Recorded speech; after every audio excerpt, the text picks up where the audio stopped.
നമ്മുടെ അമ്മ അറിയാം. ഹരേ കൃഷ്ണ. ഭഗവത് ഭഗവത്ഗീത യഥാരൂപം അധ്യായം 9 ശ്ലോകം 1.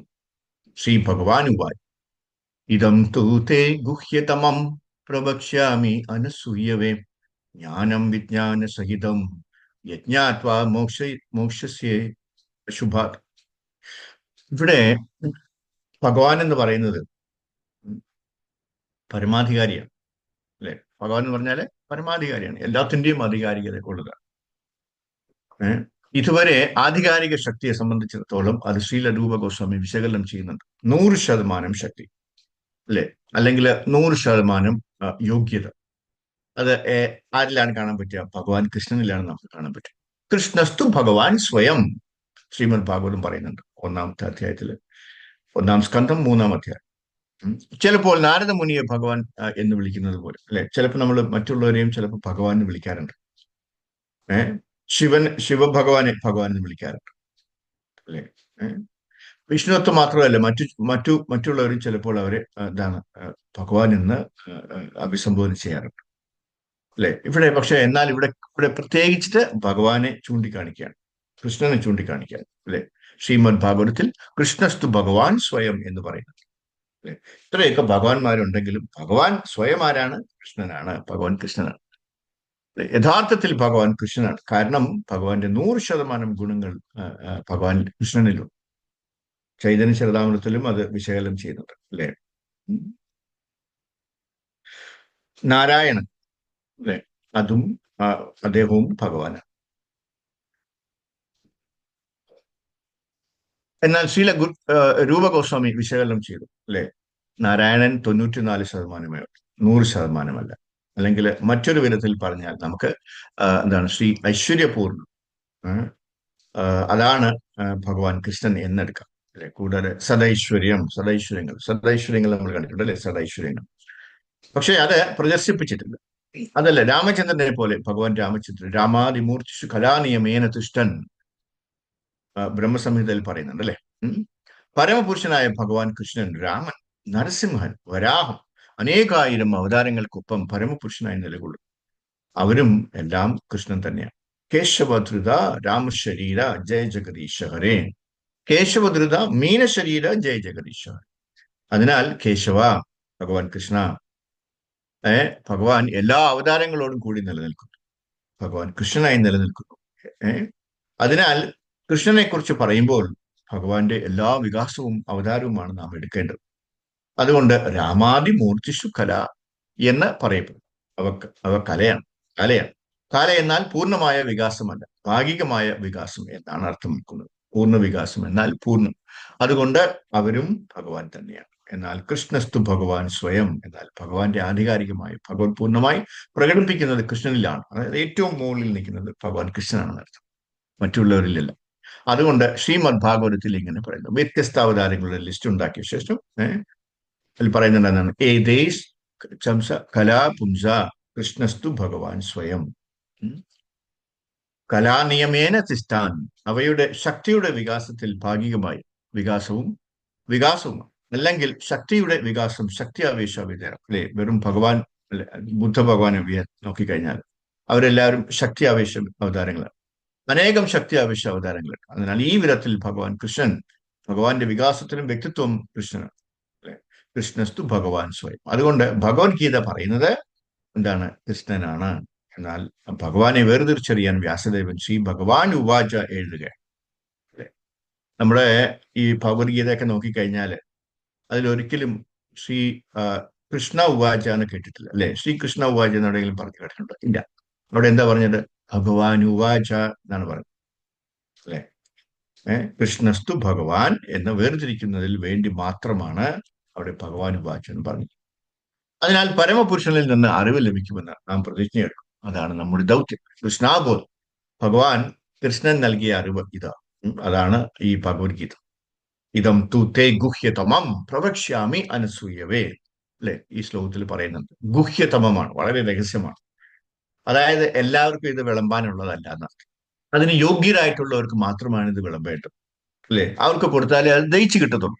അല്ലെങ്കിൽ അവർക്കൊന്നും മനസ്സിലാവില്ല. ഈ ചെവി കൂടെ ഈ ചെവി കൂടെ അങ്ങ് പോകും. അല്ലെ? പക്ഷെ എങ്ങോട്ട് പോകണം? അത് ഈ ചെവി കൂടെ കയറി ഹൃദയത്തിലോട്ട് പോകണം. അതിന് ഒരു ഭക്തന് മാത്രമേ കഴിയൂ. അതുകൊണ്ടാണ് പലരും ഭഗവത്ഗീത വായിച്ചിട്ടുണ്ടെങ്കിലും അവരടുത്ത് ചോദിച്ചു കഴിഞ്ഞാൽ, ഓ, ഞാനൊരു 10-15 പ്രാവശ്യം വായിച്ചിരുന്നൊക്കെ പറയും. പക്ഷെ അവരതിൽ എന്തെങ്കിലും സാരം മനസ്സിലാക്കിയോ? ഭഗവാൻ കൃഷ്ണനാണെന്ന് മനസ്സിലാക്കിയോ? ഏയ്, ഇത്രയൊക്കെ ശ്ലോകം മമ്മി മമ്മി അല്ലെ ഞാൻ എന്ന 1000 തവണ ഈ ഭഗവത്ഗീതയിൽ ഭഗവാൻ പറഞ്ഞിട്ടുണ്ട്. എന്നിൽ ശരണമടയൂ, എന്നിൽ ശരണമടയൂ, വേറെ ആരിലും ശരണം പ്രാപിക്കരുത് എന്നൊക്കെ എത്രയോ പ്രാവശ്യം പറഞ്ഞിരിക്കുന്നു. എന്നിട്ടും ഈ 15 പ്രാവശ്യം വായിച്ചവർക്ക് എന്തേ മനസ്സിലാവില്ല? കാരണം അവർ ഭക്തന്മാരല്ല. അവർക്ക് ഭക്തി ഉള്ളിലോട്ട് ചെന്നിട്ടില്ല. വെളിയിലുള്ള ഭക്തി മാത്രമേ ഉള്ളൂ. അല്ലെ? ബാഹ്യമായിട്ടുള്ള എന്താണ് ആ ഒരു അംഗവിക്ഷേപണങ്ങൾ മാത്രമേ അവർക്ക് പറഞ്ഞിട്ടുള്ളൂ. അവർക്ക് ഉള്ളിലോട്ട് എത്താൻ പറഞ്ഞിട്ടില്ല. അല്ലെങ്കിൽ അവർ സീരിയസ് അല്ല എന്നർത്ഥം. ഭഗവാനെ അവർ സ്നേഹിക്കുന്നില്ല, ജപം ചെയ്യുന്നില്ല, ഭഗവാന്റെ നാമം ജപിക്കുന്നില്ല. അപ്പോൾ ഭഗവാന് താല്പര്യം ഉണ്ടെങ്കിൽ മാത്രമേ ഭഗവാന്റെ നാമം ജപിക്കുള്ളൂ. ഭഗവാന്റെ നാമം പറഞ്ഞിട്ട് നമ്മൾ ഈ ഭഗവത്ഗീത വായിച്ചു നോക്കും, അപ്പൊ അറിയാൻ പറ്റും അതിന്റെ വ്യത്യാസം. അയ്യോ, ഓരോ അർത്ഥത്തിന്റെ ഇടയിലും എന്തുമാത്രം അർത്ഥമാണ്, അല്ലെങ്കിൽ ഓരോ വാക്കിന്റെ ഇടയിൽ എന്തുമാത്രം അർത്ഥമാണെന്ന് നമുക്ക് അപ്പോഴേ മനസ്സിലാവുള്ളൂ. ഇതൊക്കെ ഞാൻ നേരത്തെ വായിച്ചിട്ടുള്ളതാണോ എന്ന് സംശയം തോന്നും. ആ രീതിയിലാണ് അതിന്റെ മാറ്റം. അപ്പൊ അതിനെന്ത് വേണം? ഭഗവാന്റെ മേഴ്സി വേണം, ഭഗവാന്റെ അനുഗ്രഹം വേണം. അല്ലേ? അപ്പൊ അതുകൊണ്ടാണ് ഗുഹ്യതമം. ഗുഹ്യ എന്നാൽ രഹസ്യാത്മകവും, ഗുഹ്യാതമം കൂടുതൽ രഹസ്യാത്മകവുമാണ്. അല്ലേ? ഇത് വെറും രഹസ്യമല്ല, പിന്നെ ഭയങ്കര രഹസ്യമാണ്, കൂടുതൽ രഹസ്യമാണ്. അല്ലെ? ഇപ്പോ രാജാവിന്റെ എന്താണ് കൊട്ടാരത്തിൽ നടക്കുന്ന രഹസ്യങ്ങളൊക്കെ നമുക്ക് അറിയാൻ പറ്റും.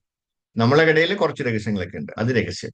ഈ രാജാവിന്റെ രാജ്യം ഭരിക്കുന്നവരുടെ ആൾക്കാരുടെ അന്തഃപുര രഹസ്യങ്ങളുണ്ട്, അല്ലെ? അതൊക്കെ പരമരഹസ്യമാണ്, നമുക്കൊന്നും അറിയാൻ പറ്റില്ല. അല്ലെ? അതിനേക്കാളും ഗുഹ്യമാണ് ഭഗവാന്റെ കാര്യങ്ങൾ. താരതമ്യം അതിമനോഹരം, പോസിറ്റീവും, അല്ലെ? താരതമ്യം അതിമനോഹരം. ഗുഹ്യ പോസിറ്റീവാണ്, ഗുഹ്യതരം താരതമ്യം, ഒപ്പം ഗുഹ്യതം. അതിനാൽ ഈ ബ്രഹ്മജ്ഞാനം ഗുഹ്യമാണ്, വളരെ രഹസ്യാത്മകമാണ്. അതായത് എല്ലാവർക്കും കിട്ടുന്ന കാര്യമല്ല ഈ ഭഗവാന്റെ ജ്ഞാനം എന്ന് പറയുന്നത്, ബ്രഹ്മജ്ഞാനം എന്ന് പറയുന്നത്. വളരെ രഹസ്യമാണ്. ലോകത്തിലുള്ളിലെ ഏറ്റവും പ്രധാനപ്പെട്ട വ്യക്തിയായിരുന്നു. ഉം. ബ്രഹ്മഭൂത ബ്രാഹ്മണൻ, ബ്രഹ്മഭൂത. എന്നാൽ ബ്രാഹ്മണൻ അല്ലെങ്കിൽ ബ്രഹ്മം എന്നതിന് മുകളിലാണ്. അതിനാൽ അതാണ് ഗുഹ്യം. ഗുഹ്യം എന്നാൽ രഹസ്യം. ബ്രഹ്മഭൂത, ബ്രഹ്മജ്ഞാനിയാകുക, അതാണ് ഗുഹ്യം. പിന്നെ ബ്രഹ്മേതി പരമാദേതി, അല്ലെ? നമ്മൾ പഠിച്ചിട്ടുണ്ട്. നമ്മൾ പരമാത്മാവിനെ മനസ്സിലാക്കുമ്പോൾ ഈശ്വര സർവഭൂതാനാം ഹൃദ്ദേശേ അർജുന തിഷ്ഠതി. പരമാത്മാവ് എന്നാൽ ആത്മാവ്, പരമാത്മാവ്. രണ്ട് വ്യത്യസ്ത ആത്മാക്കളുണ്ട്, പരമാത്മാവും ആത്മാവും. അല്ലെ? പരമാത്മാവ് എല്ലായിടത്തും ഉണ്ട്. ആത്മാവും പരമാത്മാവും തമ്മിൽ വ്യത്യാസമില്ലെന്ന് മായാവാദികൾ പറയും. എന്നാൽ വസ്തുത അതല്ല. ആത്മാവ് എന്നാൽ ഈ ശരീരത്തിനുള്ളിൽ ഉണ്ടെന്ന് അർത്ഥമാണ്. ഞാൻ ആത്മാവാണ്. അല്ലെ? നമ്മളെല്ലാവരും ആത്മാക്കളാണ്. ദേഹിനോസ്മിൻ യഥാ ദേഹേ. അല്ലെ? അസ്മിൻ ദേഹേ, അവിടെയും പറയുന്നുണ്ട് അസ്മിൻ ദേഹേ, ഈ ശരീരത്തിൽ, ഈ ദേഹത്തിൽ ഞാൻ ആത്മാവാണ്. അല്ലെ? നമ്മളെല്ലാവരും ആത്മാക്കളാണ്. പക്ഷെ നമ്മൾ പരമാത്മാവാണോ? അല്ല. നമ്മൾ ആത്മാവ് മാത്രമാണ്, പരമാത്മാവല്ല. അപ്പൊ പരമാത്മാവ് ആരാണ്? ഭഗവാന്റെ അംശം, ഭഗവാൻ കൃഷ്ണന്റെ അംശം. അല്ലെ? പരമാത്മാവ് വ്യത്യസ്തമാണ്, ഈ എന്താണ് മായവാദികൾ പറയുന്നത് പോലെയല്ല.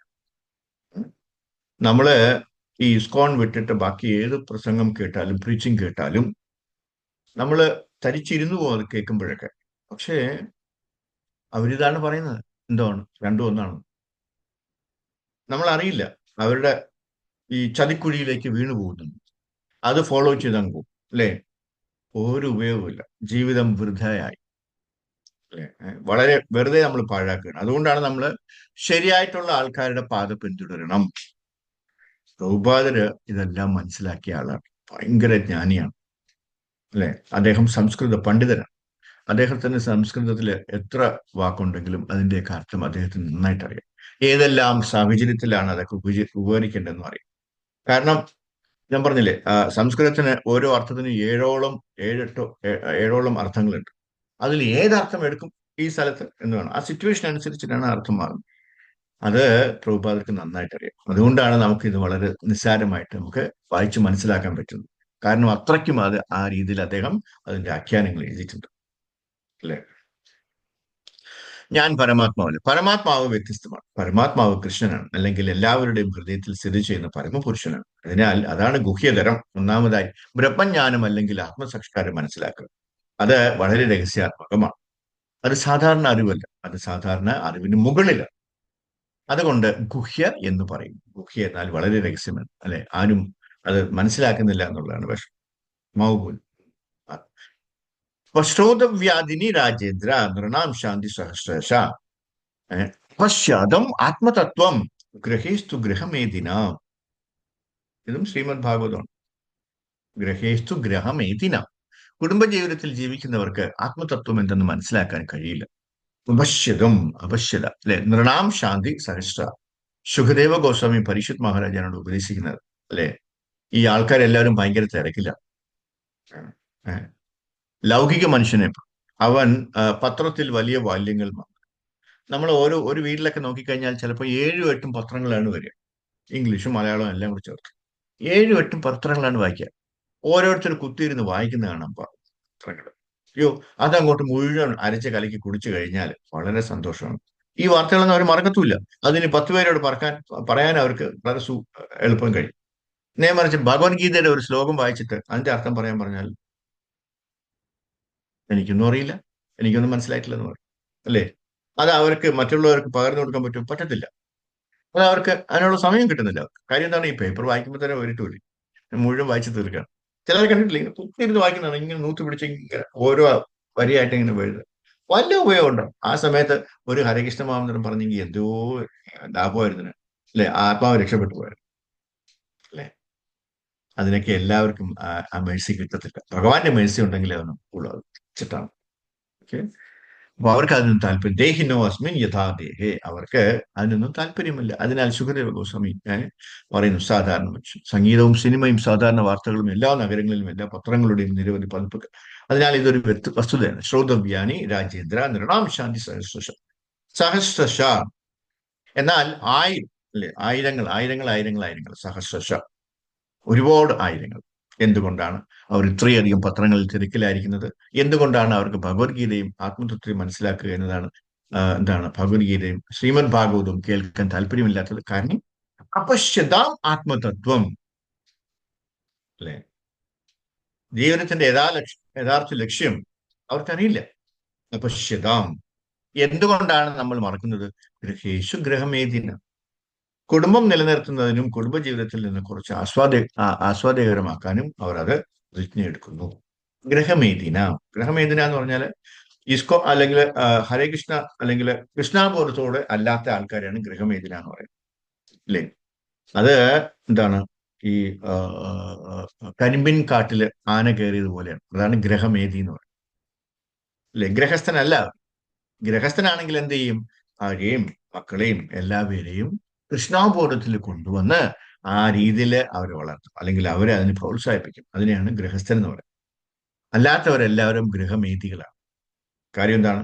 കുടുംബത്തിന് നേരെ നോക്കാൻ അറിയില്ല. അവർ വിചാരിക്കുന്നത് കുറച്ച് കഷ്ടപ്പെട്ട് കാശുണ്ടാക്കി അവർക്ക് വേണ്ടതെല്ലാം എത്തിച്ചു കൊടുത്തു കഴിഞ്ഞാൽ ഗൃഹസ്ഥനായെന്നാണ്. തെറ്റായ ധാരണയാണ്. അങ്ങനെയല്ല വേണ്ടത്. ഒരു ഗൃഹസ്ഥന്റെ കടമയാണ് എന്ത്? റെസ്പോൺസിബിലിറ്റിയാണ് ആ വീട്ടിലുള്ള എല്ലാവരെയും കൃഷ്ണാപുരത്തിലേക്ക് എത്തിക്കാന്നുള്ളത്. അതിൽ ആരാണോ അതിന് പരാജയമാവുന്നത് അവരാരും ഗൃഹസ്ഥരല്ല, അവരെല്ലാവരും ഗൃഹമേധികളാണ്. ഏഹ് മരിച്ചു നടക്കുന്നവർ ഗൃഹമേധികൾ. ചിലരുടെയൊക്കെ താല്പര്യം എന്ന് പറഞ്ഞു കഴിഞ്ഞാൽ രാവിലെ എണീറ്റ് കഴിഞ്ഞാൽ, അല്ലെ, സ്വിഗ്ഗി ഓർഡർ ചെയ്യുക. ഇപ്പോൾ ഒരാള് വെളിയിൽ ആഹാരം കൊണ്ടുവരും. ഈ മഹാരാജിമാരൊക്കെ ഭയങ്കര എന്താണ്, ലേസിയാണ്, അല്ലെ? രാവിലെ സ്വിഗ്ഗി കൊണ്ടുവരും. ഉച്ചയ്ക്ക് ഏതെങ്കിലും ഒരു മുന്തിയ ഹോട്ടലിൽ പോയി എല്ലാവരും കൂടെ പോയി കഴിക്കും. വൈകിട്ട് നടക്കാൻ ഇറങ്ങും, അല്ലെ? നടക്കാൻ ഇറങ്ങിയിട്ട് ഇങ്ങനെ എല്ലാം കണ്ട് കണ്ട് കണ്ട് അവസാനം ഒരു ഹോട്ടലിൽ കയറി അവിടെയും കഴിച്ചിട്ട് വരും, അല്ലെ? ഇതൊക്കെയാണ് ഇപ്പോഴത്തെ ആൾക്കാരുടെ ഒരു സ്വഭാവം. എന്നിട്ട് വന്ന് വീമ്പിളക്കും, ഞാൻ ഇന്നലെ അവിടെ ആയിരുന്നു ആഹാരം കഴിച്ചത്, ഇന്നലെ ഞങ്ങൾ എവിടെ പോയിരുന്നു, അയ്യോ എന്താ രസമായിരുന്നു അറിയും. വല്ലവരുടെയും പാപമാണ് നമ്മൾ കഴിച്ചുകൊണ്ടിരിക്കണം, അല്ലെ? വല്ല ആവശ്യമുണ്ട് കാശ് കൊടുത്തിട്ട് വല്ലവരുടെയും പാപം നമുക്ക് കഴിക്കാം. അല്ലാതെ തന്നെ നമുക്ക് ഒത്തിരി പാവങ്ങൾ ഇങ്ങനെ ചുമന്നുകൊണ്ട് നടക്കുവാണ്. അത് എവിടെ കൊണ്ടുവയ്ക്കട്ടെന്ന് പറഞ്ഞ് നോക്കി നടക്കുവാണ്. അത് എങ്ങനെ തീർക്കും? എത്ര ജീവന്മ എടുത്തു കഴിഞ്ഞാലാണ് അത് തീർക്കാൻ പറഞ്ഞ് നടക്കണം ഒരു ദിവസം, അല്ലെ? അപ്പോഴാണ് നമ്മൾ മറ്റുള്ളവരുടെ പാവം കൂടെ വലിച്ചു വയ്ക്കുന്നത്. കർമ്മം, അല്ലെ? തീർച്ചയായിട്ടും നമ്മൾ ഒരു ഹോട്ടലിൽ പോയി ആഹാരം കഴിച്ചാൽ തീർച്ചയായിട്ടും നമുക്ക് ഒത്തിരി കർമ്മം കിട്ടും. കാര്യം എന്താണ്? നമ്മൾ ഒന്ന്, രണ്ട്, ഈ ഉണ്ടാക്കുന്നവന്റെ കർമ്മം, അല്ലെ? ആ ഹോട്ടലുകാരന്റെ കർമ്മം, ഇതെല്ലാം നമ്മൾ ഏറ്റുവാങ്ങണം. ഈ ഉണ്ടാക്കുന്ന പാചകക്കാരൻ നമ്മൾ വളരെ എന്താണ് രുചിയോടെ കഴിക്കണം എന്ന് പറഞ്ഞിട്ടാണ് ഉണ്ടാക്കുന്നത്. അവർക്ക് വളരെ ആശ്വാസമാവണം, സംതൃപ്തിയാവണം എന്ന് പറഞ്ഞിട്ടാണ് കഴിക്കുന്നത്, ഉണ്ടാക്കുന്നത് അല്ല. അല്ലേ? അങ്ങേർക്ക് ശമ്പളം കിട്ടിയിട്ട് 4-5 മാസമായെങ്കിൽ അയാളുടെ മാനസിക സ്ഥിതി എന്തോ ആയിരിക്കും. അല്ലെ? കുഞ്ഞിന് ഫീസ് കൊടുക്കാൻ പറ്റുന്നില്ല, അതിന് പാലും പഴം വാങ്ങിച്ചു കൊടുക്കാൻ പറ്റുന്നില്ല. അല്ലെ? എന്നിട്ട് ദാ ഇവിടെ എല്ലാത്തിനും തീറ്റിക്കുകയാണ് എന്നൊക്കെ പറഞ്ഞിട്ടാണ് അയാൾ ഇതെല്ലാം ഉണ്ടാക്കുന്നത്. അയാളുടെ ആ കർമ്മഫലം മുഴുവൻ ആ ഭക്ഷണത്തിലുണ്ട്. അതാണ് നമ്മൾ ഞാൻ കഴിച്ചുകൊണ്ടിരിക്കുന്നത്. അല്ലേ? നമ്മൾ വെളിയിൽ ഇറങ്ങിയിട്ട് എന്താ സ്വാദ് എന്നൊക്കെ പറഞ്ഞിട്ട് ഇറങ്ങി കഴിക്കുക. പക്ഷെ നമ്മുടെ ഉള്ളിൽ എന്തുമാത്രം കർമ്മം ചെന്നു എന്നുള്ളത്, അല്ലേ, ഈശ്വരന് മാത്രമേ അറിയൂ, ഭഗവാന് മാത്രമേ അറിയൂ. അതുകൊണ്ടാണ് വല്ലവരും തരുന്നത് കഴിക്കരുത് എന്നുള്ളത്. നമ്മൾ ഭഗവാന്റെ പ്രസാദം മാത്രമേ കഴിക്കാൻ പാടുള്ളൂ. അല്ലേ? ഇതൊക്കെ നമ്മൾ ഇപ്പോൾ ഗോവിന്ദ റെസ്റ്റോറന്റ് എന്ന് പറഞ്ഞ റെസ്റ്റോറന്റ് നമ്മൾ ഇസ്കോണിൽ, അല്ലേ, അവിടെ പോയി കഴിച്ചാലോ കുഴപ്പമില്ല, കർമ്മം കിട്ടത്തില്ല. കാര്യം എന്താണ്? അവിടെ എല്ലാം പ്രസാദമായിട്ടാണ്. അവിടെ എന്ത് വെച്ചാലും പ്രസാദം ഭഗവാൻ ഓഫർ ചെയ്തിട്ടാണ് തരുന്നത്. അല്ലേ? ഇപ്പൊ നമ്മള് ഇപ്പൊ വൃന്ദാവനത്തിലോ ദ്വാരകയിലോ എന്താണ് മായപ്പൂരോ ഒക്കെ പോയി കഴിഞ്ഞാൽ നമുക്ക് ആഹാരം വെച്ച് കഴിക്കാൻ പറ്റുമോ? ഇല്ല. അമ്പലത്തിൽ പ്രസാദം ഉണ്ട്, അത് കഴിക്കാൻ പറ്റും. പക്ഷെ അതിനൊക്കെ ചില സമയങ്ങളിലൊക്കെ അത് കിട്ടത്തും. അങ്ങനെ വരുമ്പോൾ നമുക്ക് ഗോവിന്ദാസിൽ പോവാം. അല്ലേ? ഗോവിന്ദാസിൽ നമുക്ക് അവിടെ കിട്ടുന്നതും പ്രസാദം തന്നെയാണ്, ഭഗവാന്റെ പ്രസാദം തന്നെയാണ്. അങ്ങനെയുള്ളിടത്ത് പോയി കഴിച്ചാൽ കുഴപ്പമില്ല. അല്ലേ? വെളിയിലുള്ള യാതൊരു ഇതും കഴിക്കാൻ പാടില്ല. പിന്നെ ചിലപ്പോൾ നമ്മൾ എന്താണ് മറ്റൊരു കാര്യമുള്ളത്, നമ്മള് ചിലപ്പോൾ വെജിറ്റേറിയൻ ആയിരിക്കും, നമ്മൾ വെജിറ്റേറിയൻ മാത്രമേ കഴിക്കുള്ളൂ. ആ ഹോട്ടലിൽ പോയാലും വെജിറ്റേറിയൻ മാത്രമായിരിക്കും വാങ്ങിച്ച് കഴിക്കും. പക്ഷേ അവിടെ അവർ നോൺ വെജ് ഉണ്ടാക്കുന്നുണ്ട്. ആ നോൺ വെജ് എടുത്ത പാത്രമായിരിക്കും ഇതിൽ ഇന്നിപ്പോ വെജിറ്റേറിയൻ കറി ഉണ്ടാക്കിയത്. അല്ലെങ്കിൽ നോൺ വെജ് വിളമ്പി ഇങ്ങനെ കൊണ്ടിരിക്കുക, ഇങ്ങനെ എന്താണ് ഇളക്കിക്കൊണ്ടിരുന്ന തവി കൊണ്ടായിരിക്കും ഈ വെജിറ്റേറിയൻ കറി ഇളക്കുന്നത്. നമുക്കറിയാൻ പറ്റില്ലല്ലോ. അവിടെ പോയി നമുക്ക് നോക്കാൻ പറ്റുമോ? പറ്റത്തില്ല. നമ്മള് ഫ്രണ്ടിൽ വരുന്ന കാര്യം നമുക്ക് കഴിച്ചു തീർക്കുക എന്നുള്ളതല്ല, നമുക്കൊന്നും ചെയ്യാൻ പറ്റില്ല. അപ്പൊ ഇങ്ങനെയൊക്കെയുള്ള പ്രശ്നങ്ങൾ നമ്മൾ ഹോട്ടലിൽ പോയി കഴിക്കുമ്പോൾ അതൊക്കെ വളരെ സൂക്ഷിക്കേണ്ടതാണ്. നമ്മുടെ ആ ഒരു എന്താണ് ആ ശുദ്ധത, ആ പ്യൂരിറ്റി നഷ്ടപ്പെട്ടുകൊണ്ടിരിക്കുകയാണ്. അല്ലെ? വല്ലവർക്കും കൊടുത്തുകൊണ്ടിരിക്കും. അപ്പോ നമ്മുടെ എന്താണ് മരുഭൂമി, മരുഭൂമിയിൽ വെള്ളമില്ലാത്തതുകൊണ്ടാണ് അവിടെ മരുഭൂമി എന്ന് പറയുന്നത്. അല്ലേ? ഇപ്പോ ഇപ്പോഴത്തെ കാലത്ത് ഈ എന്താണ് ഈ കർമ്മങ്ങൾ കൂടി കൂടി കൂടി കൂടി വരുമ്പോ പല സ്ഥലത്തും എന്താണ് വെള്ളമില്ലാതെ വരികയാണ്. എല്ലാം മരുഭൂമി ആയിക്കൊണ്ടിരിക്കുകയാണ്. അല്ലെ? പ്രായോഗികമായി എല്ലാ രാജ്യങ്ങളിലും, പ്രത്യേകിച്ച് ഇന്ത്യ, എല്ലാ ഭൂപ്രദേശങ്ങളും വെള്ളമില്ലാതെ മരുഭൂമി പോലെയാണ്. അതിനാൽ വൃന്ദാവനത്തിൽ കൃഷിയില്ലാതെ ധാരാളം ഭൂമി വെറുതെ കിടക്കുന്നത് നമ്മൾ കാണുന്നു. എന്തുകൊണ്ട്? വെള്ളത്തിന് ക്ഷാമമുണ്ട്, ആവശ്യത്തിന് വെള്ളമില്ല. അങ്ങനെ ജലക്ഷാമം ഉണ്ടായാൽ ക്രമേണ ഈ സ്ഥലങ്ങൾ മരുഭൂമിയായി മാറും. നമ്മൾ മരുഭൂമിയാക്കി മാറ്റിയിരിക്കുകയാണ്. അല്ലെ? എന്നാൽ മരുഭൂമി എന്ന വാക്ക് ഉപയോഗിക്കുന്നത് വലിയ അളവിൽ വെള്ളം ആവശ്യമുള്ള സ്ഥലത്താണ്. അതുപോലെ നമ്മൾ ഈ ഭൗതിക ലോകത്ത് സമൂഹത്തിലും സൗഹൃദത്തിലും സ്നേഹത്തിലും സന്തുഷ്ടരായിരിക്കാൻ ശ്രമിക്കുന്നു. സുധ മിത രമണി സമാജേ. എന്നാൽ നമുക്ക് ലഭിക്കുന്ന സന്തോഷം മരുഭൂമിയിലെ ഒരു തുള്ളി വെള്ളവുമായി എന്താണ് താരതമ്യം ചെയ്യും. വിശാലമായ മരുഭൂമിയിൽ, അറേബ്യൻ മരുഭൂമിയിൽ നമുക്ക് വെള്ളം വളരെ നിസ്സാരം. വെള്ളം വേണം എന്ന് പറഞ്ഞാൽ ആരെങ്കിലും ഒരു തുള്ളി വെള്ളം കൊണ്ടുവന്ന് എടുത്താൽ അത് വളരെ നിസ്സാരമായിരിക്കും, അർത്ഥമില്ല. അതുപോലെ നമ്മൾ നമ്മുടെ ഹൃദയം യഥാർത്ഥ ആനന്ദം, അതീന്ദ്രിയ ആനന്ദം ആഗ്രഹിക്കുന്നു. സുധമിത രമണി സമാജേ എന്ന ഈ മരുഭൂമിയിൽ നമ്മളെ ഇട്ടാൽ എവിടെയാണ് പ്രയോജനം? അല്ലെ? അല്ലെ? ഈ ശ്ലോകം ശ്രീമദ് ഭാഗവതത്തിൽ അഭാഷ്യതം ആത്മതത്വമാണ് എന്ന് സ്ഥിരീകരിക്കുന്നു. ജീവിതത്തിന്റെ ലക്ഷ്യം എന്താണെന്ന് അവർക്കറിയില്ല. മരുഭൂമിയിലെ ഈ തുള്ളി വെള്ളത്തിൽ അവർ സംതൃപ്തരാണ്. ഇത് ഒരിക്കലും ലഘൂകരിക്കില്ല. അല്ലെ? ഇപ്പൊ നമ്മൾ ഈ സുഖം അന്വേഷിച്ച് അല്ലെങ്കിൽ ആനന്ദം അന്വേഷിച്ച് നടക്കുന്ന പോലെയാണ്. മരുഭൂമിയിൽ ഇങ്ങനെ ദിവസങ്ങളോളം അലഞ്ഞു തിരിഞ്ഞിട്ട് നമുക്ക് ഒരു തുള്ളി വെള്ളം കിട്ടുന്നു. അല്ലെ? ഒരാളിങ്ങനെ ഒരാളുടെ തോർത്ത്, നനഞ്ഞ തോർത്ത് പിഴിഞ്ഞ് അവർ വായിക്കകത്തിട്ട് ഒഴിച്ചു തരണം. അതിൽ ഒരു തുള്ളിയേ വീണുള്ളൂ. എന്തൊരാശ്വാസമായിരിക്കും. അല്ലെ? അതാണ് ഈ ലോകത്തിലുള്ള സുഖം എന്ന് പറയുന്നത്. വല്ലപ്പോഴും കിട്ടുന്നതാണ്. അപ്പൊ ഈ പട്ടിണി കിടന്നിട്ട് ഒരു തുള്ളി കിടക്കും, ഒരു തുള്ളി വെള്ളം കുടിക്കുമ്പോൾ എന്തുമാത്രം സന്തോഷം കിട്ടും, സൗകര്യം കിട്ടും. അല്ലെ? അതാണ് ഇവിടുത്തെ സംതൃപ്തി എന്ന് പറയുന്നത്. അല്ലെ? അതാണ് നമ്മുടെ ഉള്ളിലുള്ള ആഗ്രഹം. ഈ സമൂഹത്തിൽ നമുക്ക് എന്ത് സന്തോഷവും ലഭിക്കും? സൗഹൃദമോ സ്നേഹമോ ഇത് സാധ്യമല്ല. അത് അല്ലെ, കുറച്ച് സന്തോഷം, താൽക്കാലിക സന്തോഷം, വളരെ ചെറിയ അളവ് സന്തോഷം എന്ന് വിളിക്കപ്പെടുന്നവയുണ്ട്. അതൊരിക്കലും നമ്മളെ തൃപ്തിപ്പെടുത്തില്ല. അങ്ങനെ കിട്ടുന്ന സന്തോഷമാണെങ്കിൽ വളരെ താൽക്കാലികമാണ്, കുറച്ച് സമയത്തേക്ക് ഉണ്ടാവുള്ളൂ. അത് കഴിയുമ്പോൾ അടുത്ത വിഷമങ്ങൾ വരും. ഉം. അല്ലേ? യഥാർത്ഥത്തിൽ നാം ലഭിക്കാൻ ശ്രമിക്കുന്നു പലതും. എന്താണ് നേടാനായിട്ട് ശ്രമിക്കുന്നു, കാരണം നാം ശാശ്വതമാണ്. ശാശ്വതമായ സന്തോഷം ലഭിക്കാൻ നമ്മൾ ശ്രമിക്കുന്നു. അതാണ് ഭഗവാൻ ഇവിടെ സംസാരിക്കുന്നത്. ജ്ഞാനം തേഹാം സവിജ്ഞാനം പ്രവക്ഷ്യാമി അനസൂയവേ. അല്ലെ? അനസൂയവേ. സൂയ എന്നാൽ അല്ലെ അസൂയ നമുക്കറിയാം. എല്ലാവർക്കും ഭഗവാനോട് അസൂയ. ഇതാണ് അല്ലെ? നമുക്ക് നമുക്ക് എല്ലാവർക്കും ഇവിടെ ഈ ലോകത്തുള്ളവരൊക്കെ എല്ലാവർക്കും ഉണ്ടായിരുന്ന ഒരു കുഴപ്പമാണ്. എന്താണ്? ഭഗവാനോട് അസൂയ തോന്നി. അല്ലെ? നമ്മൾ വിചാരിക്കും ഭഗവാനോട് എന്തിനാണ് അസൂയ തോന്നുന്നത്? അങ്ങനെ ഒരു കാര്യമുണ്ടോ? ഉണ്ട്. കാരണം എല്ലാവരും ഭഗവാനെ സേവിക്കുകയാണ്, അല്ലെ? നമ്മളുടെ ജോലി എന്ന് പറയുന്നത് ഭഗവാനെ സേവിക്കുകയാണ്.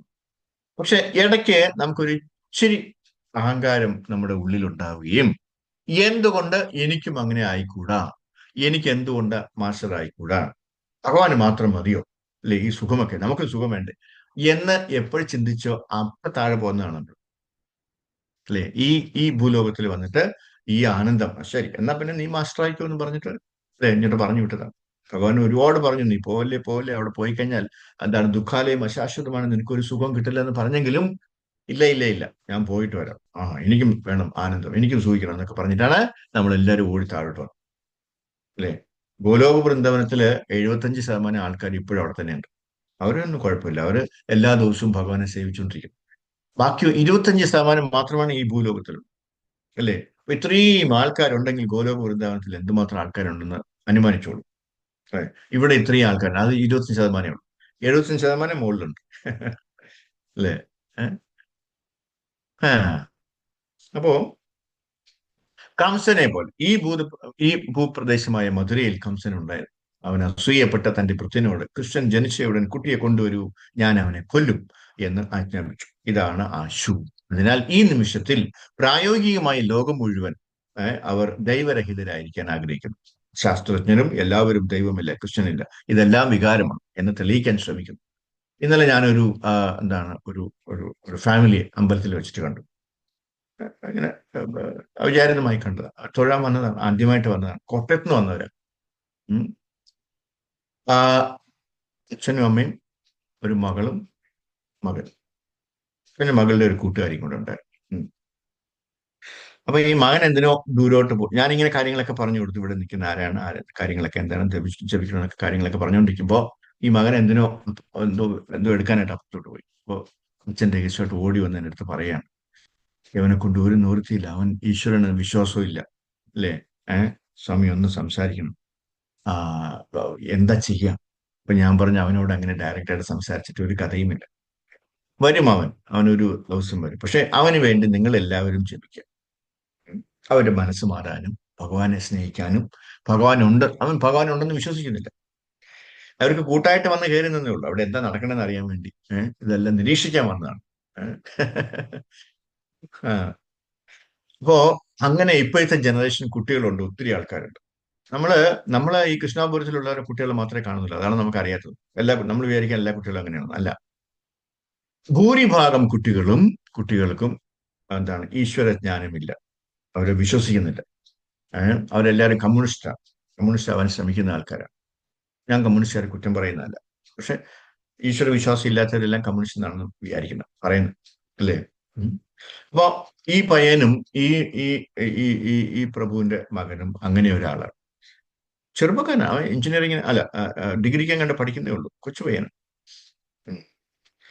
അപ്പൊ ഞാൻ പറഞ്ഞു, ഒരു ദിവസം അവൻ വരും, തീർച്ചയായിട്ടും അവന് വന്നേ പറ്റുള്ളൂ. പക്ഷെ അതിനു വേണ്ടി നമ്മൾ പ്രാർത്ഥിക്കാം. ഏഹ് അവനും കൂടെ വേണ്ടി നമ്മൾ പ്രാർത്ഥിക്കാം, അതേ ചെയ്യാൻ പറ്റുള്ളൂ എന്ന്. ഉം. ഇതാണ് ആശു. അതിനാൽ ഈ നിമിഷത്തിൽ പ്രായോഗികമായി ലോകം മുഴുവൻ അവർ ദൈവരഹിതരായിരിക്കാൻ ആഗ്രഹിക്കുന്നു. ശാസ്ത്രജ്ഞനും എല്ലാവരും ദൈവമില്ല, കൃഷ്ണനില്ല, ഇതെല്ലാം വികാരമാണ് എന്ന് തെളിയിക്കാൻ ശ്രമിക്കുകയാണ്, അല്ലെ? പ്രത്യേകിച്ച് കമ്മ്യൂണിസ്റ്റ് രാജ്യങ്ങളിൽ. അതിനാൽ നമ്മൾ രാക്ഷസനോ കമ്മ്യൂണിസ്റ്റോ അല്ലെങ്കിൽ അവർക്ക് ആനുകൂല്യമോ ആയിത്തീരുകയാണെങ്കിൽ കൃഷ്ണനോട് അസൂയപ്പെടുന്ന അസൂയയും നിങ്ങൾക്കും ബാധിച്ചിരിക്കുന്നു. അപ്പോൾ നമുക്ക് മനസ്സിലാക്കാൻ കഴിയില്ല, ഭഗവാൻ വളരെ കർക്കശക്കാരൻ, എന്നാൽ ഭക്തർ വളരെ സൗമ്യരാണ്. അസുരന്മാരോട് പോലും എന്താണ് സംസാരിക്കാൻ ഭഗവാൻ ആഗ്രഹിക്കുന്നില്ല, എന്നാൽ ഭക്തർ വളരെ ദയവുള്ളവരാണ്. അവർ ഭൂതങ്ങളുടെ അടുത്ത് എന്ന് പ്രാർത്ഥിക്കുന്നു. ഇവിടെ എന്താ പറയുന്നതെന്ന് ചോദിച്ചു കഴിഞ്ഞാല്, എന്താണ് നമ്മൾ നേരത്തെ കേട്ടിട്ടുള്ളത്? അഭക്തരോട് നമ്മൾ ഈ ഭഗവാന്റെ കാര്യങ്ങൾ പറയാൻ പാടില്ല എന്നാണ്. ഭഗവാൻ പറഞ്ഞിരിക്കുന്നത് അങ്ങനെയാണ്, എന്റെ കാര്യങ്ങളും ഈ യവന്മാരോടൊന്നും പോയി പറയരുത്, എന്നോട് അസൂയുള്ളവരോടൊന്നും പറയരുതെന്നാണ് ഭഗവാൻ പറഞ്ഞിരിക്കുന്നത്. പക്ഷേ യഥാർത്ഥ ഭക്തന്മാർ, ശുദ്ധ ഭക്തന്മാർ, നമ്മുടെ ആചാര്യന്മാർ, അവരെല്ലാം വളരെ മേഴ്സി ഉള്ളവരാണ്, അല്ലെ? അവര് ഭഗവാൻ ഇങ്ങനെ പറഞ്ഞിട്ടുണ്ടെങ്കിലും ഇവരെങ്ങനെയെങ്കിലും നന്നായിക്കോട്ടെ എന്ന് വിചാരിച്ചിട്ട് അസുരന്മാരോടും പോയി ഹരേകൃഷ്ണ മഹാമന്ത്രം ഉപദേശിച്ചു കൊടുക്കും, കൃഷ്ണാബോധം ഉപദേശിച്ചു കൊടുക്കും. അതാണ് നമ്മൾ ചെയ്യുന്നത്. യാരേക്കോ ധാരേക്കഹോ കൃഷ്ണ ഉപദേശം, അതാണ് ചൈതന്യ മഹാപ്രഭു നമ്മൾ പഠിപ്പിച്ചത്, അല്ലെ? ഉം. പക്ഷെ ഭഗവാൻ കൃഷ്ണൻ പറഞ്ഞിരിക്കുന്നത് എന്താണ്? എന്നോട് അസൂയുള്ളവരോടോ, അല്ലെങ്കിൽ ഭഗവാൻ ഇല്ല എന്ന് വിചാരിക്കുന്നവരോടോ, അല്ലെങ്കിൽ എന്നെ നശിപ്പിക്കാൻ നടക്കുന്നവരോടോ ഈ എന്റെ മുഖ്യമായിട്ടുള്ള ഈ കാര്യം പറയാൻ പാടില്ല എന്നാണ്. പക്ഷെ ഭക്തന്മാർ അതിനേക്കാളും ദയുള്ളവരാണ്, അല്ലെ? അവര് എന്ത് പറയുന്നു? അവര് ഭഗവാന്റെ വാക്ക് മാറ്റി വെച്ചിട്ട്, ശരി വിഷമം വന്നാൽ, എനിക്ക് വിഷമം വന്നാലും കുഴപ്പമില്ല, ഭഗവാൻ എന്നെ ശപിച്ചാലും കുഴപ്പമില്ല, അല്ലെ? ഇവരെങ്ങനെയെങ്കിലും രക്ഷപ്പെടുന്നെങ്കിൽ രക്ഷപ്പെട്ടോട്ടെ എന്ന് വിചാരിച്ചിട്ട് പ്രഭുമാർ എന്താ ചെയ്തത്? അല്ലെ? കുടിച്ച് മതോന്മത്തരായി ഛർദ്ദിച്ച് പെടുത്ത് തൂറി, അല്ലെ? എന്താണ് ആ, നിലത്ത് കിടന്ന് ഉരുളുന്ന ആൾക്കാരെയാണ് അദ്ദേഹം ഇത്രയും വലിയ ഭക്തന്മാരാക്കിയത്. അതിലുള്ള ആൾക്കാരൊക്കെ ഇന്നിപ്പോ എന്താണ്? ആചാര്യന്മാരാണ്, അല്ലെ? ഹിപ്പികളെയൊക്കെ ഹാപ്പി ആക്കിയ ആളാണ് ആര്? ശീലപ്രഭുപ. അപ്പൊ അങ്ങനെ ശീലപ്രഭുപാരെ പോലെയുള്ള ആൾക്കാർ, മഹാഭക്തന്മാരായിട്ടുള്ള ആൾക്കാർ, അല്ലെ? ശുദ്ധഭക്തന്മാരായിട്ടുള്ള ആൾക്കാർ, അവര് ഭയങ്കര ദയാലുവാണ്, അല്ലെ? എന്തൊക്കെ വൃത്തികെട്ടാണെങ്കിലും എത്രയൊക്കെ അസുരന്മാരാണെങ്കിലും രാക്ഷസന്മാരാണെങ്കിലും അങ്ങനെ ചിന്തിക്കുന്നവരാണെങ്കിലും അവരെ എല്ലാം പോയി ഉയർത്തി എണീപ്പിച്ച് അവരെ ഭക്തന്മാരാക്കാനായിട്ട് അവർക്ക് സാധിക്കും, അല്ലെ? അത്രയും മേഴ്സിഫുൾ ആണ് അവർ. അതാണ് ഇവിടെ പറയുന്നത്. എന്താണ്? എനിക്ക് വലിയ താല്പര്യമില്ലെങ്കിൽ എന്റെ ഭക്തന്മാർക്ക്, അല്ലെ, അവരെയൊക്കെ മോചിപ്പിക്കുമെന്ന് പറയും. അപ്പോ ഒരു ഭക്തൻ ഭഗവാൻ കൃഷ്ണനേക്കാൾ കരുണയുള്ളവനാണ്, അല്ലെ? ഭഗവാൻ അസുരന്മാരോട് സംസാരിക്കുന്നത്. നമ്മളൊരു ഭക്തനല്ലെങ്കിൽ അർജുനനോട് ഭഗവത്ഗീത പറഞ്ഞതുപോലെ ഭക്ത സഖു ചേരി, ഭഗവാൻ, അല്ലെ, കൃഷ്ണൻ ഒരിക്കലും സംസാരിക്കില്ല. കൃഷ്ണൻ വളരെ കർക്കശക്കാരനായിരുന്നു. എന്നാൽ ഭക്തർ, കൃഷ്ണൻ പറഞ്ഞു, യാ ഇമാൻ പരമം ഗുഹ്യം മത് ഭക്തേഷു അഭിദാസ്യതി. ഭഗവത്ഗീതയെ കുറിച്ച് അദ്ദേഹം പറയുന്നു, ഭക്തർക്കിടയിൽ ഈ രഹസ്യമായ അറിവ് സംസാരിക്കുന്നവരാണ്. അദ്ദേഹം ഭക്തരെ ശുപാർശ ചെയ്യും. എന്നാൽ ഭക്തർ അവർ വളരെ കരുണയുള്ളവരാണ്. അവർ കൃഷ്ണന്റെ ആജ്ഞ ലംഘിച്ച് ഭക്തരുടെ അടുത്തേക്ക് പോകും. കാരണം അവർ വളരെ കരുണയുള്ളവരാണ്. കൃഷ്ണൻ അവരെ നിരസിച്ചു. ഞാൻ ശ്രമിക്കട്ടെ എന്ന്, അല്ലെ? ഇതാണ് ഒരു ഭക്തന്റെ നിലപാട്. അവർ ദൈവത്തോട് അസൂയുള്ളവർ മാത്രമല്ല, അസൂയില്ലാത്തവരും. അതിനാൽ അവരുടെ പേര് കാരുണിക, പരമകാരുണികരാണ്. ആര്? ഭക്തന്മാർ, അല്ലെ? അപ്പൊ നമ്മൾ വിചാരിക്കും, അപ്പൊ നമ്മൾ അങ്ങനെ ചെയ്തു കഴിഞ്ഞാൽ, ഈ ഭക്തന്മാരൊക്കെ അങ്ങനെ ചെയ്തു കഴിഞ്ഞാൽ ഭഗവാന് ദേഷ്യം വരില്ലേ? ഇല്ല, ദേഷ്യം വരില്ല. അല്ലെ? ഭഗവാൻ കണ്ണടയ്ക്കും. കാര്യം എന്താണ്? എന്റെ കാര്യമല്ലേ അവർ പോയി പറയുന്നേ. യാരേക്കോ താരേക്കോ കൃഷ്ണ ഉപദേശമല്ലേ ചെയ്യുന്നേ, അല്ലെ? അവിടെ പിന്നെ ഭഗവാൻ അങ്ങനെ ഒരു വിഷമമൊന്നും വിചാരിച്ചിട്ട്, അല്ലെ? ഭഗവാന് ഭക്തന്മാരോട് ഒരു ദേഷ്യവും തോന്നും, അവരിനി എന്തൊക്കെ കാണിച്ചാലും. ഹരേ കൃഷ്ണ. ഹരേ കൃഷ്ണ. ഭഗവാൻ ഭഗവാന് ദേഷ്യം വരുന്നത് കൂടാതെ ദേഷ്യം വരത്തില്ല. ഭഗവാൻ ഏറ്റവും പ്രിയപ്പെട്ടവരുമാകും. ശ്രദ്ധദാന തീർച്ചയായിട്ടും മത്പരമ ഭക്താസ്തേ അതീവ മേ പ്രിയാഹ. 12-ാം അധ്യായം. തീർച്ചയായിട്ടും പ്രഭു, തീർച്ചയായിട്ടും. ഹരേ കൃഷ്ണ. താങ്ക് യു പ്രഭു. അപ്പൊ അതാണ്, അല്ലെ? അതാണ് ഭഗവാൻ. ഇപ്പൊ നമ്മള് സാധാരണ എന്ത് വിചാരിക്കും? ഭഗവാൻ അങ്ങനെ പറഞ്ഞിട്ടുണ്ടെങ്കിൽ നമ്മൾ അങ്ങനെ ചെയ്യാൻ പാടുണ്ടോ? അല്ലെ? ഈ ഭക്തന്മാരൊക്കെ ചെയ്യുന്ന തെറ്റല്ലേ? ഭഗവാൻ എതിരായിട്ടല്ലേ ചെയ്യുന്നത്? ഒരിക്കലും അല്ല, അല്ലെ? കാര്യം എന്താണ്? ഈ നിലത്ത് കിടന്ന് വീഴുന്നതെല്ലാം ഭഗവാന്റെ മക്കളാണ്.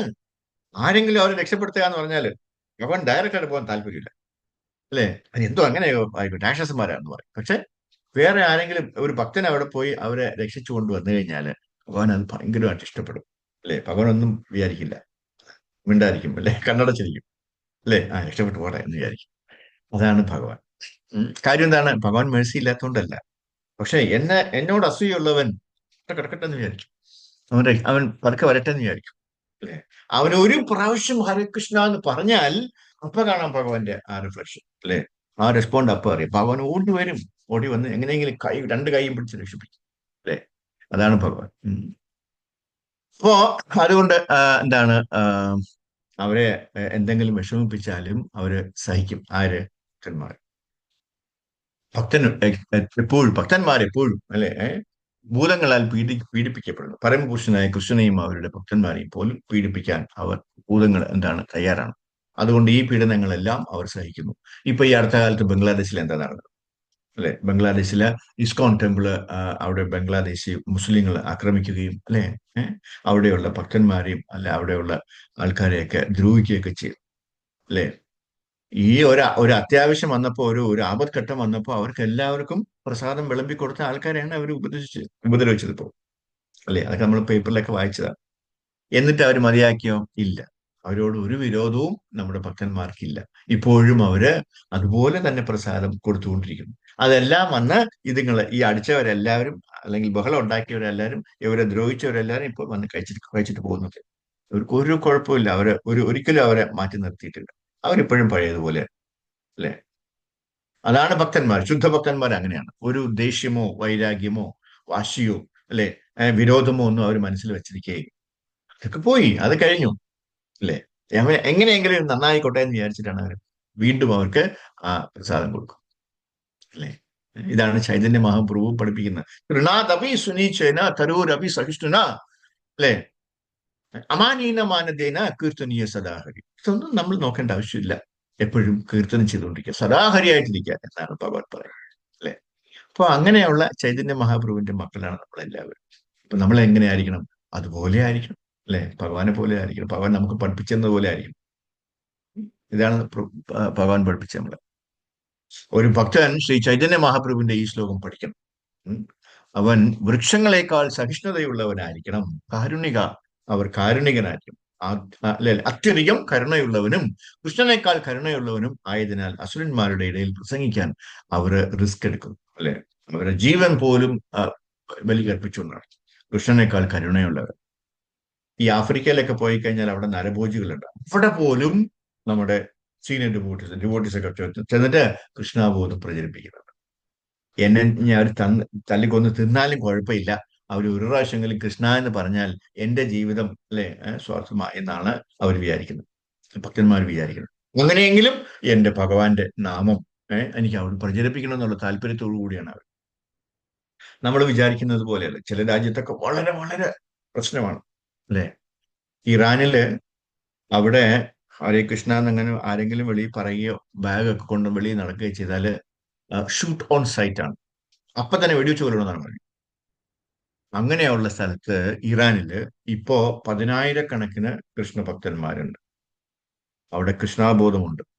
അവർ വളരെ രഹസ്യമായിട്ട് ഗുഹ്യമായിട്ട് അല്ലെ ഇതെല്ലാം ചെയ്യുന്നുണ്ട്. ഞാൻ കണ്ടിട്ടുള്ള ആളാണ് അല്ലെ. അപ്പൊ അതാണോട് പറയാൻ ഭക്തന്മാരോട് അല്ലാതെ ഈ ഭഗവത്ഗീത പറയരുതെന്ന് ഭഗവാൻ പറയും. കാരണം ഭക്തരല്ലാത്തവർ സ്വീകരിക്കില്ല. ഭഗവാൻ അതാണ് പറഞ്ഞത്. സർവധർമാൻ പരിത്യജ്യ മാമേകം ശരണം വ്രജ. അങ്ങനെയുള്ളവരോട് മാത്രമേ നമ്മൾ പറഞ്ഞിട്ട് കാര്യമുള്ളൂ. കാരണം ഭഗവാൻ പറഞ്ഞു ഭക്തനല്ലാതെ ആര് സ്വീകരിക്കും? മായാവാദി, കർമ്മി, ജ്ഞാനി, യോഗി അല്ലെ, അവർക്ക് അംഗീകരിക്കാൻ കഴിയില്ല. അവർ അസൂയപ്പെടും. ഞാൻ കൃഷ്ണനാണ്, ഞാൻ ദൈവമാണ് എന്നാണ് അവർ പറയുന്നത് അല്ലെ. ഞാൻ പിന്നെ എന്തിനാണ് കൃഷ്ണനോട് കീഴടങ്ങണമെന്നാണ് ഈ മായാവാദികൾ അല്ലെങ്കിൽ ഈ കർമ്മികൾ അല്ലെങ്കിൽ ഈ ജ്ഞാനികളോ അല്ലെങ്കിൽ യോഗികളൊക്കെ പറയുന്നത്. അവരൊക്കെ രാക്ഷസന്മാരാണ്, അസുരന്മാരാണ് അങ്ങനെ ചിന്തിക്കുന്നത് അല്ലെ. ഞാൻ എന്തിനാണ് ഭഗവാനെ കൃഷ്ണനെ ദൈവമായിട്ട് സ്വീകരിക്കണം? അവരൊക്കെ ഇതൊക്കെയാണ് പറയുന്നത്. ഇതാണ് ഭക്തി മുക്തി സിദ്ധി കാമിയുടെ സ്ഥാനം. അതിനാൽ നമ്മൾ ധാരാളം യോഗികളെ കണ്ടെത്തും. അവർക്ക് ജുഗ്ലറിയും മാന്ത്രിക വിദ്യയും കളിക്കാൻ കഴിയും. പക്ഷേ അവർ ഭക്തരല്ല. അവർ കൃഷ്ണന് കീഴടങ്ങിയില്ല അല്ലെ. അവരിങ്ങനെ പെട്ടെന്ന് കയ്യിൽ ഇങ്ങനെ വിഭൂതികളൊക്കെ എടുക്കും. ഒക്കെ മാന്ത്രികത്തെയാണ് കാണിക്കുന്നത്. പക്ഷെ അവരാരും തന്നെ അല്ലെ ഭഗവാൻ കീഴടങ്ങില്ല. അതുകൊണ്ട് അത്തരക്കാർക്ക് കൃഷ്ണനെ മനസ്സിലാക്കാൻ കഴിയില്ല. കാരണം ഭഗവാൻ കൃഷ്ണൻ ഭക്തരോട് സ്വയം വെളിപ്പെടുത്തുന്നുണ്ട്. അതുകൊണ്ട് അവരുടെ സ്വന്തം ശ്രമത്താൽ അവർ എത്ര വലിയ യോഗിയായാലും ജ്ഞാനിയായാലും കർമ്മിയായാലും അവന് കൃഷ്ണനെ മനസ്സിലാക്കാൻ കഴിയില്ല. അസൂയയില്ലാത്ത അനുസൂയനോട് കൃഷ്ണൻ സ്വയം വെളിപ്പെടുത്തുന്നു. അതാണ് ഭക്തൻ അല്ലെ. അനസൂയവേ എന്നാൽ ഭക്തൻ അല്ലാത്തവൻ, കൃഷ്ണനോട് അസൂയപ്പെടാത്തവൻ. മറ്റു ചിലർ അവർ അസൂയാലുക്കളാണ്, കർമ്മികളും ജ്ഞാനികളും യോഗികളും അല്ലെ. അപ്പൊ അതാണ് അസൂയ എന്ന് പറയുന്നത് വളരെ മോശപ്പെട്ട ഒരു കാര്യമാണ്. അങ്ങനെയുള്ളവർക്ക് ഒരിക്കലും ഭഗവത്ഗീത മനസ്സിലാവില്ല അല്ലെ. അനസൂയ ആയിരിക്കും. നമ്മൾ ആൾക്കാർക്ക് അനസൂയ എന്ന പേരിട്ടിട്ടില്ലേ, അതുപോലെയാണ് അല്ലെ. അവർക്ക് യാതൊരു അസൂയ ഉണ്ടാവില്ല, ആരോടും ഒരു അസൂയയില്ല. കർമ്മികൾ നമ്മൾ എന്താ പറയുന്നവര്? നമ്മള് കഠിനാധ്വാനം ചെയ്യുക, ഫലം നേടുക, ആസ്വദിക്കുക. അതാണ് ഇപ്പോഴത്തെ ട്രെൻഡ്. ഇപ്പോഴത്തെ ട്രെൻഡ് എന്താണ്? നമുക്കൊരു ചെറിയൊരു ജീവിതം കിട്ടിയിട്ടുണ്ട്. അത് പരമാവധി ആസ്വദിക്കുക. അതിന് നമ്മൾ 24 മണിക്കൂറും കഠിനാധ്വാനം ചെയ്യണം, അല്ലേ? ആ അധ്വാനിച്ച് കിട്ടുന്ന ഫലം കൊണ്ട്, പൈസ കൊണ്ട് നമ്മൾ മാക്സിമം സന്തോഷിക്കുക, മാക്സിമം ആസ്വദിക്കുക എന്നുള്ളതാണ്. സന്തോഷിക്കുക എന്നല്ല, ആസ്വദിക്കുക എന്നുള്ളതാണ് കറക്റ്റ് ആക്കുക, അല്ലേ? അപ്പൊ അതുകൊണ്ടാണ് ഇപ്പോ നമ്മളിപ്പോ ഓരോരുത്തരുടെ സ്റ്റാറ്റസ് ഒക്കെ കണ്ടു കഴിഞ്ഞാൽ, താജ്മഹലിന്റെ ഫ്രണ്ടിൽ പോയി ഇങ്ങനെ ഫോട്ടോ എടുക്കും, അല്ലേ? അല്ലെങ്കിൽ ഏതെങ്കിലും മുന്തിയ ഹോട്ടലിൽ പോയി ഭക്ഷണം കഴിക്കണം, അതിന്റെയൊക്കെ ഫോട്ടോ ഒക്കെ എടുത്തിട്ട്. കാര്യം എന്താണ്? അവർക്ക് മറ്റുള്ളവരെ കാണിക്കാനാണ്, ഞാൻ ഇവിടെ അടിച്ച് പൊളിക്കുകയാണ്, കാണിക്കാനാണ്. അതല്ലേ അങ്ങനെ? അതുകൊണ്ടല്ലേ അതൊക്കെ എടുത്തിരുന്നത്, അല്ലേ? അപ്പൊ അതൊക്കെ കാണുമ്പോൾ ഒരു സന്തോഷം, അല്ലേ? അതൊക്കെ കണ്ട് എല്ലാവരും വെരി ഗുഡ്, എക്സലന്റ് എന്നൊക്കെ പറഞ്ഞൊരു 100 കമന്റ് ഒക്കെ വരുമ്പോ, ഇത്രയും ആൾക്കാർ കണ്ടോ, ഇത്രയും ആൾക്കാർ മനസ്സിലായില്ലേ ഞാൻ താജ്മഹലിൽ പോയെന്ന്, അല്ലേ? അതൊക്കെ കേൾക്കുമ്പോൾ നമുക്കൊരു സന്തോഷം. അതാണ് സന്തോഷം. അതൊക്കെ നമ്മൾ ആസ്വദിച്ചുകൊണ്ടിരിക്കുക, അല്ലേ? ഇങ്ങനെയാണ് നമ്മളല്ല കർമ്മികൾ. നമ്മൾ എന്തിനാണ് ക്ഷേത്രത്തിൽ പ്രാർത്ഥിക്കാൻ പോകുന്നത്? ഇതാണ് കമ്മ്യൂണിസ്റ്റുകാരുടെ തത്വശാസ്ത്രം. നീ എന്തിന് പള്ളിയിൽ പോകണം, എന്തിന് അമ്പലത്തിൽ പോകണം? ഇതെല്ലാം മറക്കുക, കഠിനാധ്വാനം ചെയ്യുക, പണം സമ്പാദിക്കുക, ജീവിതം ആസ്വദിക്കുക. പക്ഷെ അത് പൈശാചികമാണ്. ദൈവത്തോട് അസൂയ ഉള്ളതിനാൽ അവർ ഭൂതങ്ങളാണ്. അതിനാൽ ദൈവത്തിന്റെ ശാസ്ത്രമായി കൃഷ്ണന്റെ ശാസ്ത്രമോ കൃഷ്ണ തത്വമോ ഭക്തിയില്ലാത്ത ഭൂതങ്ങൾക്കിടയിൽ ഒരിക്കലും വെളിപ്പെടുത്തുകയോ ചെയ്യാൻ പാടില്ല. അർജുനനെ പോലെയുള്ള ഒരാൾക്ക് അത് വെളിപ്പെടുത്തണം, മനസ്സിലാക്കുക. അതുകൊണ്ട് അനസൂയവേ ജ്ഞാനം തേഹം പ്രവിശ്യാമി എന്ന് പറയപ്പെടുന്നു. അനസൂയവ ഈ വാക്ക് തന്നെ കൃഷ്ണനോടും അവന്റെ ഭക്തനോടും നാം ഒരിക്കലും അസൂയപ്പെടും. ഞാനായിത്തീരും. ഭക്തരോട് എനിക്ക് അസൂയുണ്ട്, പക്ഷെ എനിക്ക് കൃഷ്ണനോട് അസൂയയില്ല. ഒരു സെക്കൻഡ്.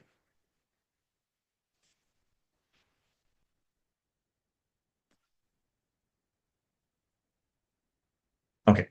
അപ്പൊ അതാണ്. അപ്പോ മത് ഭക്ത പൂജാധിക, നമുക്ക് എന്റെ ഭക്തനോട് അസൂയ തോന്നുകയും നിങ്ങൾ ഒരു ഭക്തനാവുകയും ചെയ്താൽ അങ്ങനെയല്ല. അതായത് കൃഷ്ണന്റെ നേരിട്ടുള്ള ഭക്തനായ ഒരാൾ ഭക്തനല്ല. എന്റെ ഭക്തനിലൂടെ ഭക്തനാവുന്നവർ ഭക്തനാണ്.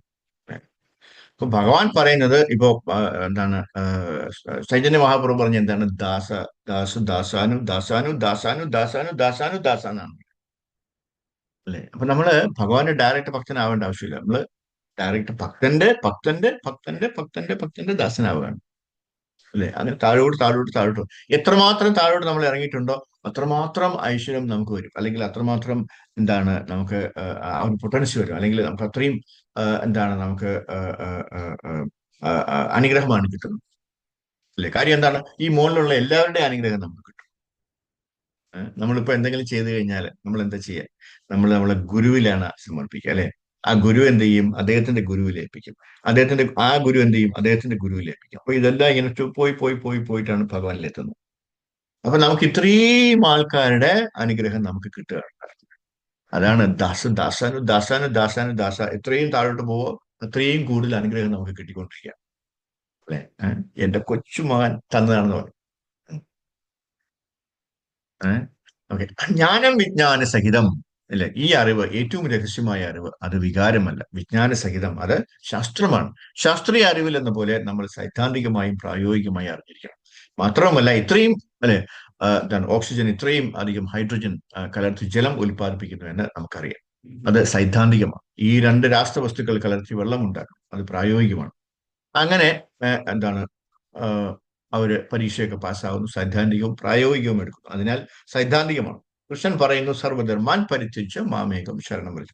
എന്നാൽ നമ്മൾ ശരിക്കും കീഴടങ്ങുമ്പോൾ അത് പ്രായോഗിക ശാസ്ത്രമാണ്, അത് പ്രായോഗികമാണ്. നമ്മൾ കീഴടങ്ങാൻ തീരുമാനിക്കുകയാണെങ്കിൽ അതിനെയാണ് ശരണാഗതി എന്ന് പറയുന്നത്. കീഴടങ്ങുന്നത് എന്താണ്? സർവധർമാൻ പരിത്യജ്യ മാമേകം ശരണം വ്രജ. എന്നിൽ ശരണം അടയൂ, ഞാൻ നിന്റെ കാര്യങ്ങളൊക്കെ നോക്കിക്കോളാം എന്ന് പറയുന്നുണ്ട്, അല്ലെ? അത് നമ്മൾ എന്തുമാത്രം സ്വാർത്ഥമാക്കുമോ, അല്ലെങ്കിൽ എന്തുമാത്രം എത്ര പെർസെൻറ്റേജ് നമ്മൾ അതിൽ കീഴടങ്ങുമോ അത്രയും പെർസെൻറ്റേജ് നമുക്ക് ഭഗവാൻ അനുഗ്രഹം തരുക, അല്ലെ? അതാണ് വിജ്ഞാനം. വിജ്ഞാനം. ഞാൻ ഭഗവത്ഗീതയും ഭാഗവതവും വായിച്ചു, അതിനാൽ ഞാനൊരു ഭക്തനായി എന്നല്ല, അല്ലെ? നമ്മൾ യഥാർത്ഥത്തിൽ ഭക്തനാണെന്ന് നമ്മുടെ ജീവിതത്തിൽ പ്രായോഗികമായി തെളിയിക്കണം. അതിനെയാണ് വിജ്ഞാന സഹിതം എന്ന് പറയുന്നത്. ജ്ഞാനം വിജ്ഞാന സഹിതം, ഒപ്പം യജ്ഞത്വവും. നമ്മൾ ഈ ശാസ്ത്രം പഠിച്ചാൽ യജ്ഞത്വ മോക്ഷസേ അശുഭം, ഈ അശുഭത്തിൽ നിന്നും ജീവിതത്തിന്റെ അശുഭകരമായ അവസ്ഥയിൽ നിന്നും അശുഭത്തിൽ നിന്നും നമുക്ക് മോചനം നേടാൻ കഴിയും. അല്ലെ? ഇപ്പോ നമ്മള് എന്തുമാത്രം സറണ്ടറിങ് ആയിട്ടുണ്ടെന്നുള്ളത് നമുക്ക് ഈ ഗ്രൂപ്പിൽ നിന്ന് തന്നെ അറിയാം. അല്ലെ? നമ്മള് എന്ത് കഷ്ടപ്പെട്ടിട്ടാണ് രാവിലെ 3:30 എണീറ്റ് വരുന്നത്, അല്ലെ? പക്ഷെ എണീറ്റ് വരാൻ നമുക്ക് തോന്നുന്നില്ലേ? ഭക്തനായെന്നർത്ഥം. നമ്മൾ ഭക്തനായതുകൊണ്ടാണ്, ഭഗവാനോടുള്ള ആ ഒരു അഹൈതുകമായിട്ടുള്ള സ്നേഹം, പ്രേമം ഉള്ളത് കൊണ്ടാണ് നമുക്ക് രാവിലെ എണീറ്റ് കുളിച്ച് ഇതിൽ വന്നിരിക്കാൻ തോന്നുന്നത്. അല്ലെ? അല്ലെങ്കിൽ കിടന്നുറങ്ങാൻ തോന്നും. നമ്മൾ നേരത്തെ പറഞ്ഞതുപോലെ ഈ ജീവിതം ആസ്വദിക്കാനുള്ളതാണ്, അല്ലെ? വെറുതെ കളയരുത് എന്നൊക്കെ പറഞ്ഞിട്ട് ആകപ്പാടെ ഒരു ജീവിതമാണെന്നൊക്കെ പറയും. അങ്ങനെയുള്ള ആൾക്കാർ പറയുന്നത് പോലെ നമ്മൾ ഇരുന്നെങ്കിൽ നമുക്ക് ഈ സത്സംഗം കിട്ടുമോ? ഇല്ല. ഒരു ദിവസം ഈ സത്സംഗത്തിൽ വന്നില്ലെങ്കിൽ നമുക്ക് എന്തോ പോലെയല്ലേ? അല്ലെ? എന്തോ കഴിക്കാത്തത് പോലെയാണ്. എന്തോ ഒരു മിസ്സിംഗ് ആണ്. ഒരു ഗ്യാപ്പ് അവിടെ ഉണ്ടാവും. തീർച്ചയായിട്ടും ഒരു ഗ്യാപ്പ് ഉണ്ടാവും. ഒരു വാക്വമാണ് അവിടെ. ആ വാക്വം ഇല്ലാതിരിക്കാനാണ് നമ്മൾ എല്ലാ ദിവസവും വരുന്നത്. അല്ലെ? വന്ന് ഈ ഭഗവാന്റെ കാര്യങ്ങളൊക്കെ കേട്ട്, ഈ ഗീതങ്ങളൊക്കെ കേട്ട്, എന്താണ് ഇതൊക്കെ കേൾക്കുമ്പോൾ എന്ത് സന്തോഷമാണ്, മനസ്സിന് എന്ത് സമാധാനമാണ് നമുക്ക് ഉണ്ടാവുക. എല്ലാവരും ഇവിടെ മനസ്സമാധാനത്തിന് വേണ്ടിയാണ് ഓടിക്കൊണ്ടിരിക്കുന്നത്. ഇവിടേക്ക് കിട്ടാത്ത കാര്യം അത് തന്നെയാണ്. പക്ഷേ ഭക്തന്മാർക്ക് മാത്രമാണ് ആ മനസ്സമാധാനം കിട്ടുക. കാര്യം എന്താണ്? അവരിതെല്ലാം ഭഗവാനെ ഏൽപ്പിച്ചിരിക്കുന്ന സർവ്വധർമാൻ പരിത്യജ മാമേകം ശരണം വ്രജ. ബാക്കി എല്ലാ കാര്യങ്ങളും മംഗളമായി നടക്കും. ഇപ്പൊ തന്നെ എത്രയോ മാതാജിമാരുടെ വീട്ടിലെ കുഞ്ഞുങ്ങൾ സ്കൂളിൽ പോകാൻ റെഡി ആകുന്നുണ്ടാവും. അല്ലേ? അതൊക്കെ നടക്കും. ഓരോ ഇഷ്ടത്തോടെ നടക്കും. അവരവരെ വഴി നോക്കും. പക്ഷേ മാതാജിമാരും പ്രഭുക്കന്മാരും ഈ ക്ലാസ്സുകളിൽ കേട്ടുകൊണ്ടിരിക്കുകയാണ്. അല്ലെ? കാര്യം എന്താണ്? നമുക്കത് കേട്ടില്ലെങ്കിൽ എന്തോ ഒരു ഒരു ഒരു ഒരു എന്താണ് ഒരു ശൂന്യതയാണ് അവിടെ. എന്തോ ഒരു പ്രശ്നമുണ്ട്. അപ്പൊ ഇത് എല്ലാ ദിവസവും രാവിലെ കേൾക്കുമ്പോൾ നമുക്ക് അത്രയും ഒരു സന്തോഷമാണ്. അല്ലെ? അത്രയും പൊട്ടൻഷ്യൽ നമുക്ക് കിട്ടുകയാണ്. നമ്മുടെ മനസ്സിന് ശാന്തി കിട്ടുക. അല്ലെ? അപ്പൊ അതുകൊണ്ട് ആ രീതിയിലുള്ളവരെയാണ് സർവധർമാൻ പരിത്യജ എന്ന് പറയുന്നത്. അല്ലെ? ഉം. അപ്പൊ നമ്മൾ വേറെ ഒന്നും ചെയ്യേണ്ട ആവശ്യമില്ല. ഈ സത്സംഗത്തിൽ കൂടുക, സത്സംഗത്തിൽ എപ്പോഴും നിൽക്കുക. എപ്പോഴാണോ നമ്മൾ സത്സംഗത്തിൽ നിന്ന് വെളിയിൽ പോയത്, അപ്പോ നമ്മൾ മീനിനെ കരയിൽ പിടിച്ചിട്ടതുപോലെ ആയിരിക്കും, നമ്മൾ പിടയ്ക്കും. പക്ഷെ നമ്മൾ ആ പിടച്ചിൽ നമ്മൾ അറിയില്ല. കുറെ കാലം കഴിയുമ്പോൾ, തീർന്നു പോയതിനു ശേഷമായിരിക്കും നമ്മൾ അറിയുന്നത്, യോ, ഞാൻ ഇതിന് വെളിയിലായി പോയല്ലോ. അല്ലെ? അതുകൊണ്ട് ഒരിക്കലും പ്രഭുപാദര് ആരെ കണ്ടാലും പറയുന്നത് നെവർ ലീവ് ഇസ്കോൺ. അല്ലെ? ഒരിക്കലും ഇസ്കോണിനെ വിട്ട് നമ്മൾ പോകരുത്. കൃഷ്ണാബോധം വിട്ട് നമ്മൾ ഒരിക്കലും വെളിയിലോട്ട് പോകരുതെന്നാണ് പറഞ്ഞത്. അല്ലെ? നമുക്ക് തോന്നും ചിലപ്പോ, നമുക്ക് ഈ ചില കൂട്ടുകെട്ട് വരുമ്പോ, അല്ലെങ്കിൽ ആരെങ്കിലും ഇങ്ങനെ നമ്മുടെ കഷ്ടകാലത്തിന് ഒരാളെ കാണുമ്പോൾ അദ്ദേഹം ഇതൊക്കെ പറഞ്ഞു തരും. എന്താണ്? നമുക്ക് വേറെ പണിയൊന്നുമില്ല. ഇതിനെന്തിനാ വെറുതെ സമയം കളയണം?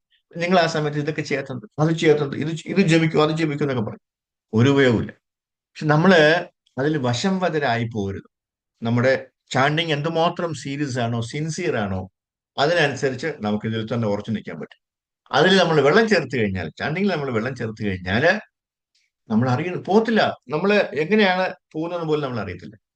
കാര്യം അവരിങ്ങനെ ഒന്ന് നോക്കിയാൽ മതി, മായ ഇങ്ങനെ അടുത്ത് വന്ന് നിൽക്കുകയാണ്. മായയിലൂടെയാണ് അദ്ദേഹം വന്നത്. അത് അദ്ദേഹത്തിന്റെ പുറകെ പോകും, അല്ലെങ്കിൽ അവരുടെ പുറകെ നമ്മൾ പോവും. അതുകൊണ്ട് നമ്മൾ വളരെ സൂക്ഷിക്കണം. പദം പദം വിപദമാണ്. കാര്യം അപകടം എപ്പോഴും നമ്മുടെ കൂടെ തന്നെയുണ്ട്. നമ്മൾ ചവിട്ടുമ്പോൾ സൂക്ഷിച്ചു വേണം ചവിട്ടാനായിട്ട്. ഓരോ സ്റ്റെപ്പ് എടുക്കുമ്പോഴും സൂക്ഷിക്കണം. അതുകൊണ്ടാണ്. പക്ഷെ ഈ സത്സംഗത്തിൽ നിന്ന് കഴിഞ്ഞാൽ ഈ അപകടങ്ങളൊക്കെ മാറിപ്പോകും. ഞാൻ വേറെ ഒരിടത്തും പോകത്തില്ല, എനിക്ക് ഇവിടെ ഇത് മതി, ഞാൻ ഇത് കേട്ടോണ്ട് നിൽക്കുള്ളൂ, വേറെ ആരും എന്നോടത്തൊന്നും പറയേണ്ടെന്ന് പറഞ്ഞു എന്നുള്ള മനസ്സായിരിക്കണം. സർവധർമാൻ പരിത്യജ മാമേകം ശരണം വ്രജായി. ഭഗവാന്റെ കാര്യത്തിൽ മാത്രമാണ് നമ്മൾ ശരണം അടയുന്നത്. ഹരേ കൃഷ്ണ. അതിനുള്ള ഒരു പ്ലാറ്റ്ഫോം ഭാഗ്യവശാൽ നമുക്ക് ഇവിടെ കിട്ടുന്നുണ്ട്. അത് നമ്മൾ മാക്സിമം ഉപയോഗപ്പെടുത്തുക. ഇതിലുള്ളവർക്ക് അതിന്റെ അളവിന്റെ അതിന്റെ ഉപയോഗത്തിന്റെ അളവ് എത്രയാണെന്ന് നമുക്ക് അറിയില്ല, മനസ്സിലാക്കാൻ പറ്റില്ല. അത് പറയാൻ പറ്റാത്ത അത്രയ്ക്കും ഉള്ള ഒരു ഒരു ഉപയോഗമാണ് നമുക്കുള്ളത് എന്ന് മാത്രം മനസ്സിലാക്കുക. നിർവചനീയമല്ല, അനിർവചനീയമാണ്. ഓക്കെ. ഹരേ കൃഷ്ണ. ഞാനിവിടെ നിർത്തുകയാണ്. എന്തെങ്കിലും സംശയം ഉണ്ടെങ്കിൽ ചോദിക്കാം. ഹരേ കൃഷ്ണ. കൃഷ്ണ പ്രഭു. ഹരേ കൃഷ്ണ. പ്രഭു പറഞ്ഞല്ലേ 25% ഇവിടെയും ഭൗതിക ലോകത്തും 75% ഗോലോക വൃന്ദ